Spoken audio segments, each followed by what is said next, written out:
All right, let's dive into something really strange happening in the global silver market. It's a puzzle that, according to Robert Kiyosaki, kind of pulls back the curtain on a major flaw on our whole financial system.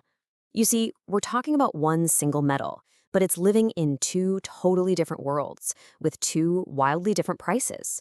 How is that even possible? And this is the mystery right at the heart of it all. Why on earth is China paying over $10 more for the exact same ounce of silver that's being traded here in the West? I mean, think about that for a second.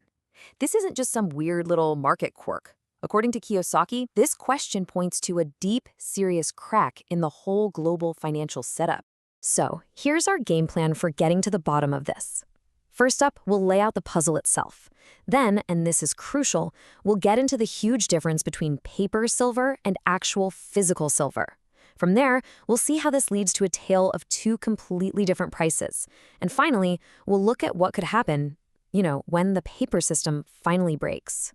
Okay, let's jump right into part one, the silver price puzzle. And really, this whole thing boils down to one metal, but it's living in two completely separate worlds. And here it is, the absolute heart of the matter. You see, in one part of the world, silver is basically treated as a promise. It's a piece of paper, a financial instrument. But in another part of the world, it's treated as a real, physical asset that you can hold in your hand.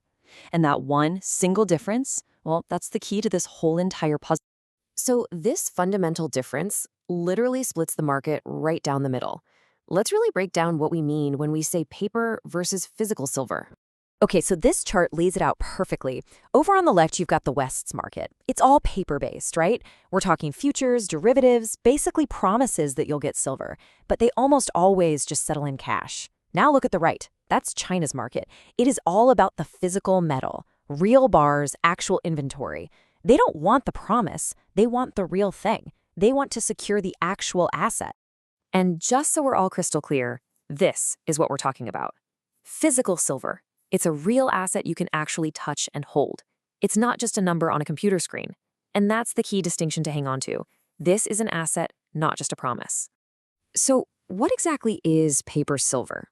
Well, think of it like this. It's financial paperwork, like futures contracts, that lets you bet on the price of silver. But, and this is the most important part, these contracts are almost never, ever settled for the actual metal. It's a system built entirely on settling up with cash. And that kind of system only works as long as nobody actually shows up and says, okay, where's my silver? Okay, so now that we get the difference between the paper world and the real world, let's see how this creates our tale of two prices. We're going to dig into what this price gap is actually telling us. And here is that number, the one at the very center of this whole mystery.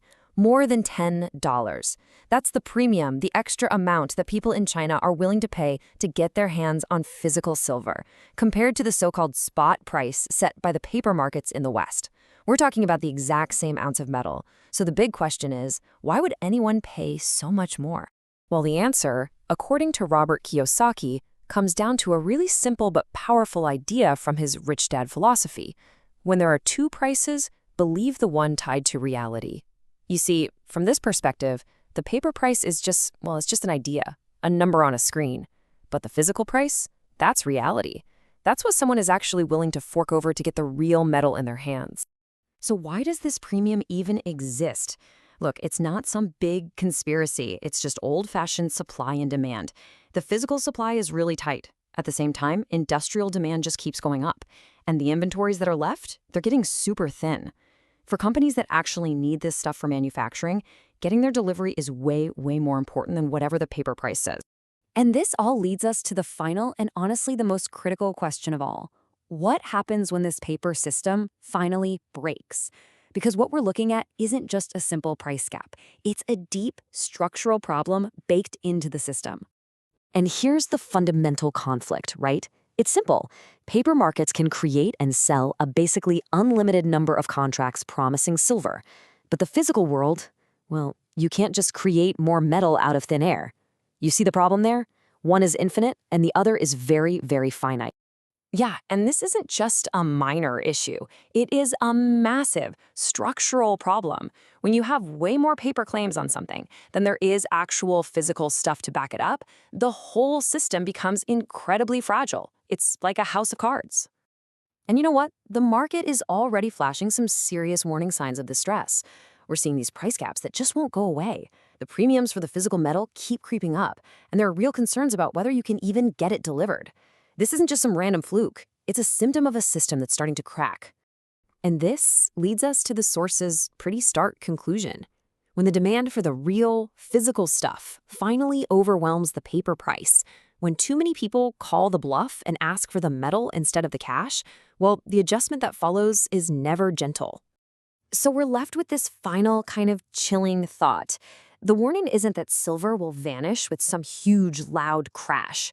No, the warning is that it just disappears quietly, right before the price violently resets itself to reality, which leaves us with a pretty big question, doesn't it? Are we watching it disappear right now?